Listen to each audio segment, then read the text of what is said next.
Okay, this video is about the song called Loch Lomond in Scotland. So Loch Lomond, Loch means lake in Scotland, Lomond. It's a very beautiful lake. You can see just how magnificent it is. And here's one of the old Scottish medieval castles. And this song is going to take us back to those days. And it has very strong emotional meaning. Okay. So here's another picture of Lake Lomond and Loch Lomond. And here you can see to go over the mountains is to take the high road. To walk along the path along the shore is to take the low road. And in life we have to choose between the low road and the high road. Okay. And this song can be viewed in two ways. There's remember I did a recent video on Greensleeves, the song, how the melody was originally set to sort of a romantic song, My Lady Greensleeves. And so this song can be sung with lyrics to make it in a romantic way. So this is Best of Friends, she's the fox, he's the hound. And they sing a nice version of it, sort of with that romantic sense to the song.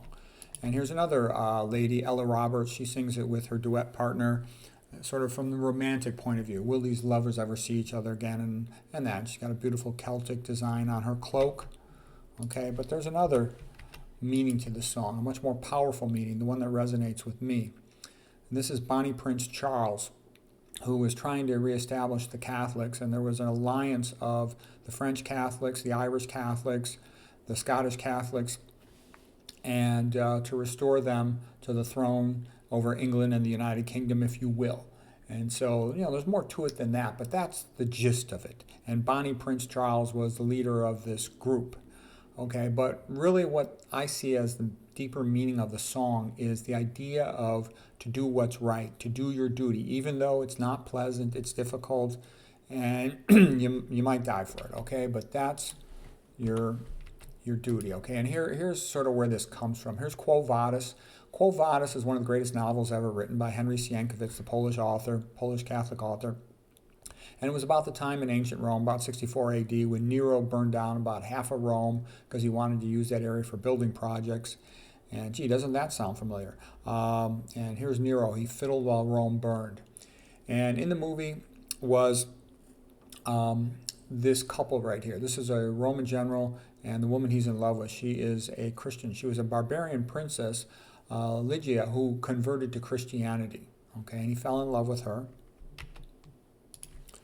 And Nero blamed the fire on the Christians, and he abused them rather severely. Nero would tie them to a post, and he would burn them like as torches to light up the night. This painting's called Nero's Torches by Henry Siemierajki, Polish artist. Okay, it's a rather spectacular painting.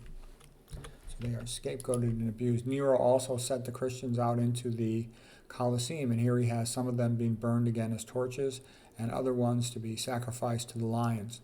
And what the Christians did is they would actually sing. They would sing Vincit Christus, Christ vanquishes. And the audiences, the Roman audiences were astonished. Here are these people who faced death by singing Christ vanquished. And the plan of Nero largely backfired. It made tons of people convert to Christianity, Catholicism, because they saw these were good people. No pagan Roman would have the strength to sing facing imminent death. Okay, and then what happened next was St. Peter initially saw the Christians being persecuted, and he decided that it would be the best thing for him to leave Rome. So he was heading out of Rome, and on his way out of Rome, he saw Christ coming in carrying the cross on his shoulder. And this is where the term Quo Vadis comes from. Quo Vadis means where are you going? So he said, Quo Vadis, Domine, where are you going, Lord? And the Lord said, because you have abandoned your people and are fleeing Rome, I am going back to Rome to be crucified again. And so St. Peter sees that and he says, oh gosh, I'm sorry, God. I shall turn around. I will go back to Rome. And here he has the keys to heaven, the pearly gates. Okay, and so what's that all about? Okay, basically, it's part of the whole message of Christianity is that you're supposed to do what's right, be nice to people, that what you do to the least of my brethren, you do unto me. So you do what's right by people, even if they're weak and they're powerless and they have no money. You do what is right, you try to be good. And I can also tell you, this is the idea of Christ sending them out into the world to do good things, painting by Harry Anderson. So the gist of it is, you're supposed to do what's right, no matter what the cost, okay?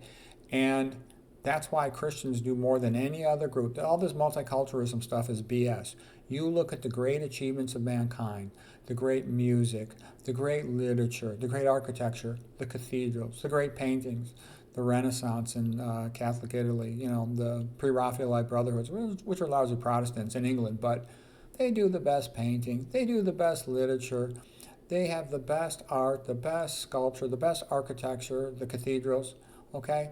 And if you look around, you will see the whole modern scientific method came out of Christianity and Catholicism, okay? And it's because it tells a man, do what is right for mankind. Everybody is valuable, equal in the eyes of God. And you are tasked to make the most of your ability and potential and situation context to do the best you can. Versus what I've seen in most other non-Christian cultures is there's no incentive, relatively speaking, for mankind. They tend to do what's best for themselves as an individual, for their family, perhaps for their co-ethnics, but it's uncommon for them to sort of rise above it all and do something to really help mankind. Yes, there's lots of exceptions, but in general, that is true. Okay, now here's a perfect example. Look at most of the famous nutrition experts on the internet. The vast majority of them, the famous ones, are a bunch of sellouts.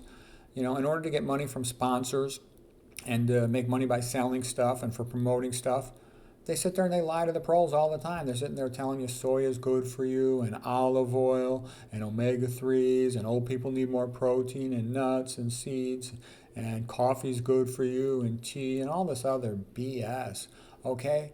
It's easy to be a sellout. That's the easy thing to do. There's more money in that, and in the short term, you get more acclaim, but in the long run, you won't respect yourself, okay?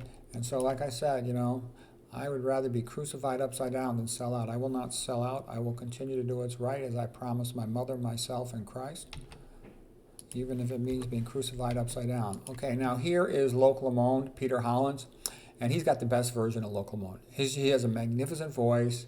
He also has a great aesthetic sense on the way he sets up his songs. They're just, great works of art.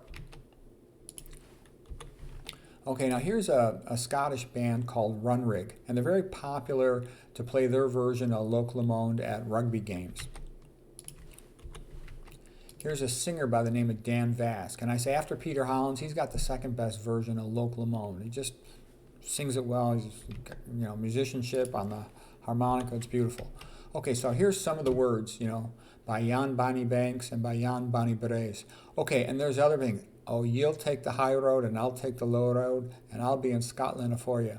All right, so anyways, it's quite beautiful. I'll have links to the different singers of it down below. And there were other famous people who took refuge in the islands. There's about 22 islands inside of Loch Lomond. And, at one time, Robert the Bruce, Scottish king who was trying to achieve Scottish independence, hid in those islands. William Wallace, a great Scottish man for freedom. You can see he was very famous in the movie Braveheart. Also, Mary, Queen of Scots, had her time to hide out in the Loch Lomond. So anyways, it's rather magnificent, and it's sort of symbolized doing what is right.